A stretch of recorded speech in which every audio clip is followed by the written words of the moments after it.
Basically what we would do is we were given a case that had a bunch of evidence and interviews with potential suspects or witnesses of the case that hadn't been looked at in many, many years. And so our goal was to make it easier to pass on to other detectives and potentially get the case in a better place than it was before, a little more organized, and be able to digitize it so that we can search names easier or locations easier. So these two binders started out as in two different large file boxes that weren't really in any order for us to analyze the case. So we took a lot of time and laid out all of these documents basically in a straight line on the table, and then reworked them to be in chronological order, and now they're organized and preserved. It was very time consuming. Like I said, it was an entire semester worth of work that we had to do just for preparation. Are you only working on one case? One case. Yeah, it's not like you're digitizing a bunch of different cases. You're just working on Kim, right? Yes. Okay. What is that like? Do you get to know Kim? What do you feel attached to her case? Tell me about the emotion of just focusing in on that one thing.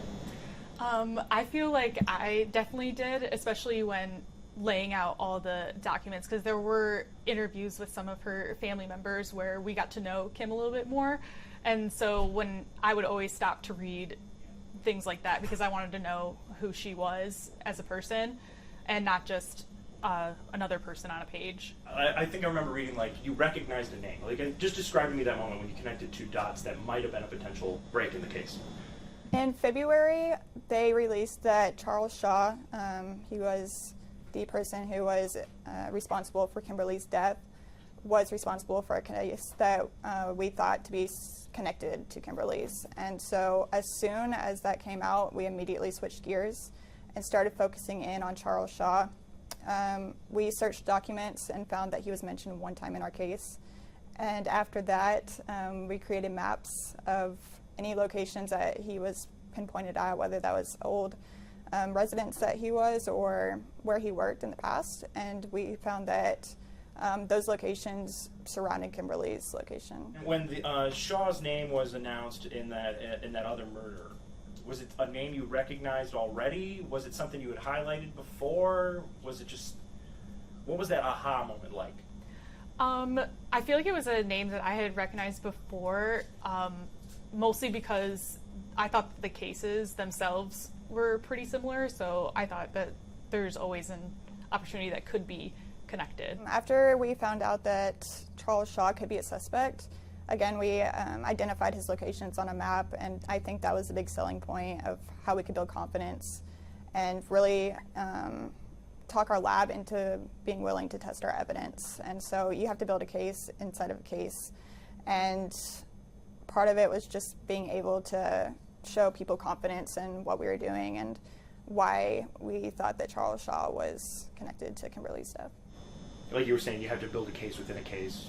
They go and test the evidence. How long from when you kind of connected the dots until when they actually processed it? What was all that like? We dropped off our evidence. That was one of the very last things that my group of interns did. We knew that chances were slim that anything would be returned from our evidence, and so we kind of settled on the idea that we got it in a better place, and that's what we accomplished in our semester. And if something came back, then great, but also we were able to, again, push that even closer to finding resolution in the case. But it took about 4 months, I believe, for DNA to come back.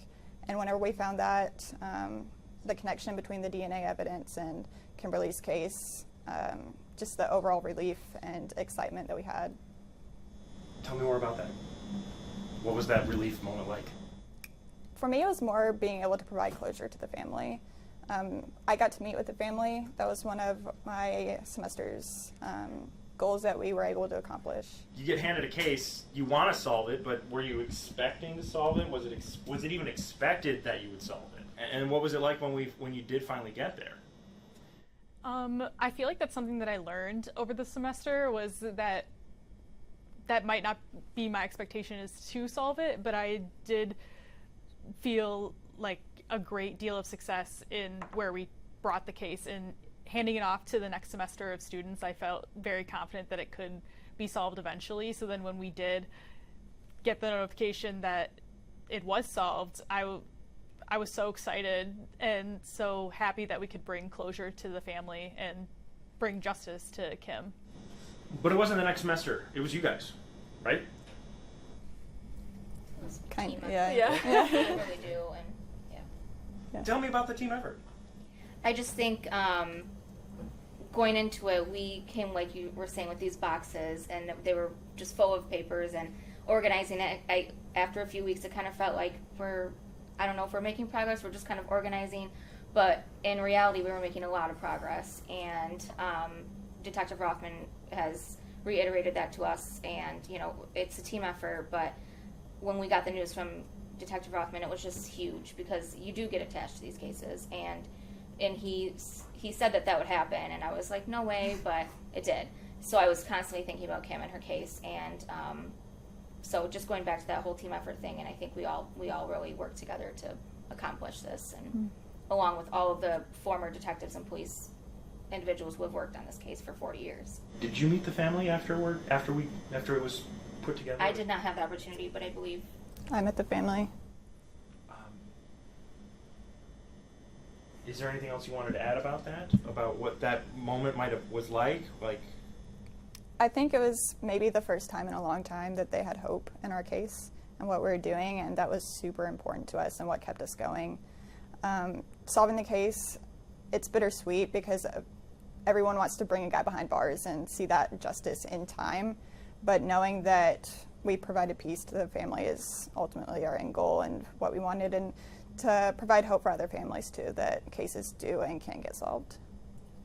Yeah, I think meeting the family also, at least for me, I was a lot more emotionally invested in the case, because I think it just meeting everybody and seeing how sad everybody was, each of the family members.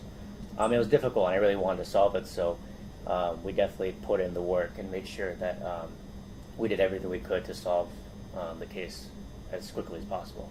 I think it's important to note that Kim's sister was a huge advocate for this case for 40 years, and we'd be remiss not to mention her.